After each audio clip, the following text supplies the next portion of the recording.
내가 연약한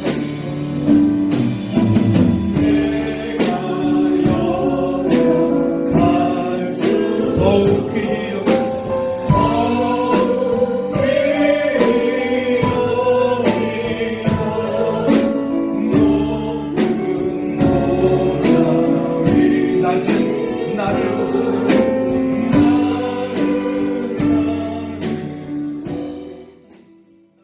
할렐루야. 사랑하는 성도 여러분, 평안하시지요?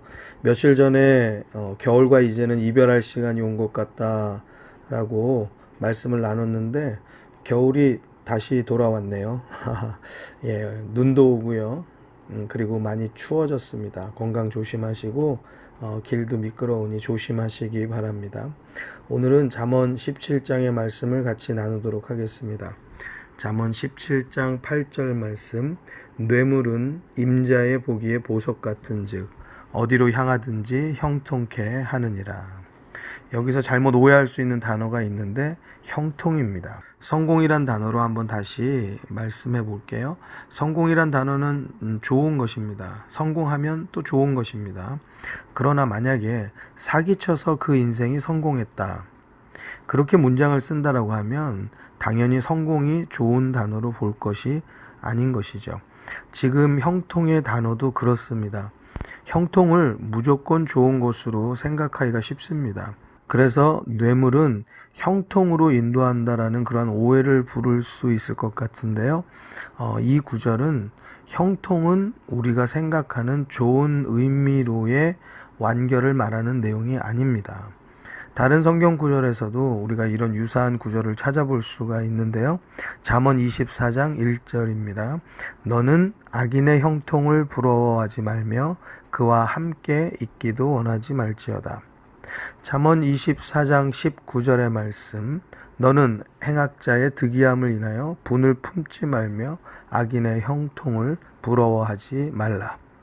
여기서 쓰여진 형통의 단어는 결코 좋은 것도 또 옳은 것도 아닌 것입니다.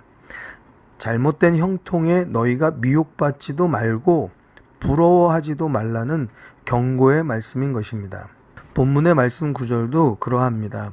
뇌물을 통해서 얻는 형통은 절대 옳은 것이 아니라는 것입니다. 언젠가는 이것에 대한 대가를 치르게 되기 때문에 독이 되는 것입니다. 뇌물은 선물이 아닙니다. 뇌물을 주는 자의 원하는 바대로 받는 자가 구분 결정을 하기를 바랄 때에 그때에 쓰는 잘못된 수단이고 옳지 않은 유익을 위한 꼼수인 것입니다. 그런데 그것이 형통을 준다고 말씀하는 본 구절은 정말 형통에서 형통이 아니라 잘못된 길이어도 그 길을 열어주는 역할을 이 뇌물이 한다는 것을 의미하고 있을 뿐입니다.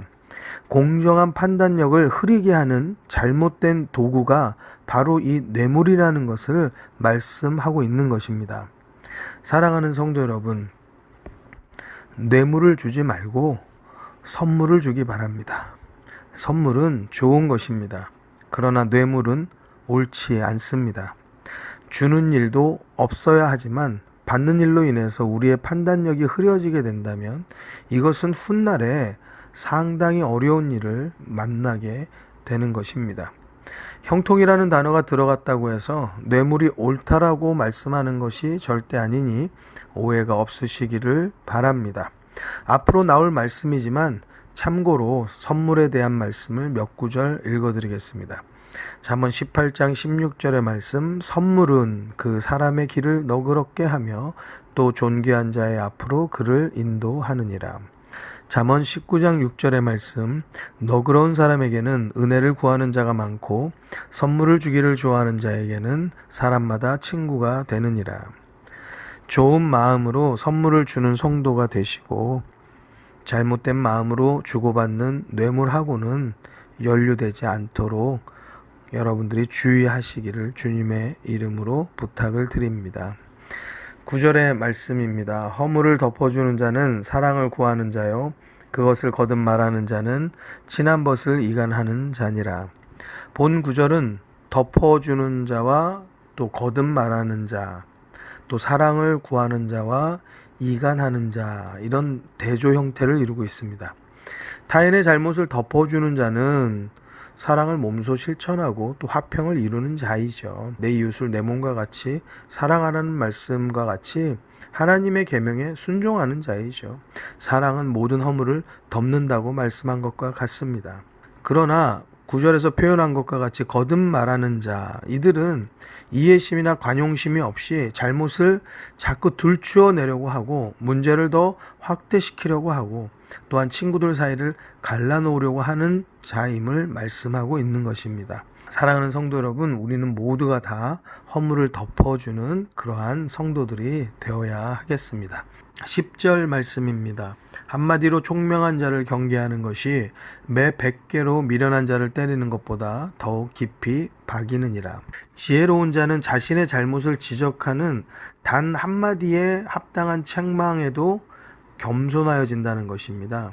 그 책망으로 자신의 잘못을 돌이키지만 미련한 사람은 어떠한 방법의 충고도 듣지 않는다는 것을 말씀하고 있습니다. 사랑하는 성도 여러분, 총명한 사람은 한마디의 충고도 허투루 듣지 않는 것입니다. 그리고 그 충고를 통해서 자신을 돌아보는 것입니다. 지난 주일 말씀 기억하시나요? 제목이 지혜롭게 가라 였습니다. 잠언의 말씀을 통하여서 살핀 이 지혜롭게 가라는 주된 주제는 들으라는 것이었습니다. 충고를 들어야 합니다. 훈계도 들어야 합니다. 꾸지람도 겸허하게 받아들이는 우리가 되어야 합니다. 잠언이 우리들에게 주는 그 지혜의 말씀은 들으라는 것입니다. 사랑하는 성도 여러분, 모두가 다 2021년 지혜로운 길을 가게 되기를 주님의 이름으로 축원합니다. 11절의 말씀, 악한 자는 반역만 힘쓰나니 그러므로 그에게 잔인한 사자가 보냄을 입으리라. 반역을 꾀하는 악한 자는요, 잔인한 처벌을 받는다는 구절입니다. 반역의 일이 밝혀지면 처벌을 면치 못한다는 것이야 반역을 꾀하는 자도 이미 알고 있는 사실일 것이에요. 그런데도 왜 반역의 일을 꾸미는 것일까요? 자신에게 유익한 것이 있기 때문이죠. 이익과 유익의 마음을 쏟아서 그것을 추구하다 보면 우리의 눈이 가리워지게 돼 있습니다.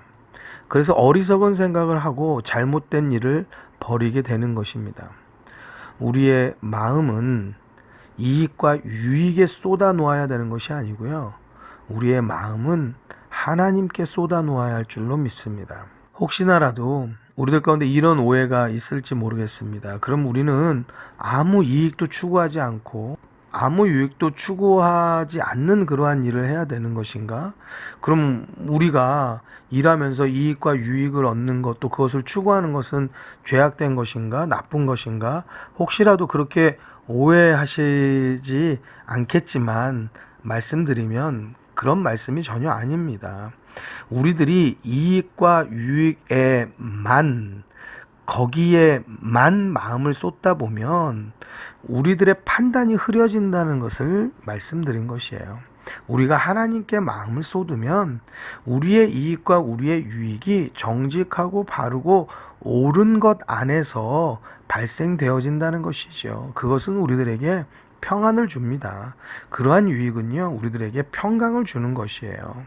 그런데 옳지 않은 이익과 유익은 우리들에게 늘 불안한 마음을 줍니다. 우리에게 평강을 주지 않습니다. 사랑하는 성도 여러분, 여러분들의 삶이 풍성함을 누리고 풍요롭게 되기를 주님의 이름으로 축원합니다. 그렇지만 잘못된 마음으로 우리들의 눈이 가리워져서 어리석은 생각을 하는 일은 없어야 되는 것입니다. 다만 이 모든 것들이 주 안에서 하나님께서 주시는 옳은 길 안에, 정직하고 바른 길 안에 풍성하여야 할 줄로 믿습니다. 잠언 24장 21절에도 반역에 관한 글이 있는데요. 내 아들아, 여호와와 왕을 경외하고 반역자로 더불어 사귀지 말라. 잠언의 말씀이 우리들에게 굉장히 지혜로운 삶을 아주 세밀하게 만져주고 있는 것을 보게 됩니다. 우리들이 사귀어야 될 사람, 또 사귀지 말아야 될 사람, 이러한 것에 대한 구분도 선명하게 가려주고 있는 사실을 여러분들 깨달을 수 있기를 바랍니다. 반역한다는 거, 돌아서고 배반하고 배교하는 것들, 그러한 사람들은 믿을 수 있는 사람이 아닙니다. 그러한 사람들에게는 자기들의 원하는 바가 관철되어지지 않았다는 그 잘못된 그러한 이기적인 생각과 눈이 가리워진 생각들, 어리석은 생각들이 분명히 있는 것입니다. 그들과 더불어서 살게 되면 우리들도 나도 모르게 그 일이 동조되어지고 그 일이 동의되어지고 그것이 잘못이어도 잘못이 아닌 것처럼 합리화되기 시작합니다. 이러한 것에 대해서 성경은 우리들에게 경고하고 있는 것입니다. 우리 모두가 다 하나님의 귀한 자녀들로서, 믿음의 성도들로서 평안을 누리고 또한 복의 삶을 살려고 한다고 하면 잠언이 우리들에게 이야기해주는 그 가이드라인들을 우리들이 지혜롭게 잘 받아들여서 말씀 따라 사는 삶을 살게 되기를 주님의 이름으로 축원을 드립니다. 이 시간에 함께 기도하실 것은요, 우리들이 죄된 일하고 혹시나라도 손잡지 않도록 우리가 지혜를 구하며 기도했으면 좋겠습니다. 첫 번째 나온 말씀, 뇌물에 대해서 말씀했죠. 그리고 우리들이 자꾸 다른 사람들에게 남의 허물을 들춰내는 잘못에 대해서 말씀해 주셨고요. 그 다음에 우리들이 총명한 자라고 하면은 한마디에 경계하는 말도 허투루 듣지 않고 마음에 새기어 듣는다는 것, 또 우리가 잘못된 길은 그 길을 고쳐낼 수 있는 사람이라는 것, 또 그 다음 말씀은 반역에 대해서 같이 말씀을 나누었습니다. 우리들이 나도 모르게 죄된 일, 또 잘못된 일하고 손잡는 일이 있을 수 있습니다. 우리가 그러한 일들 가운데 더 민감하고 예민하여서 하나님의 복을 받아 누리는 귀한 믿음의 사람들 될 수 있도록 우리가 함께 이 시간에 기도하면 좋겠습니다. 같이 함께 기도하십시다.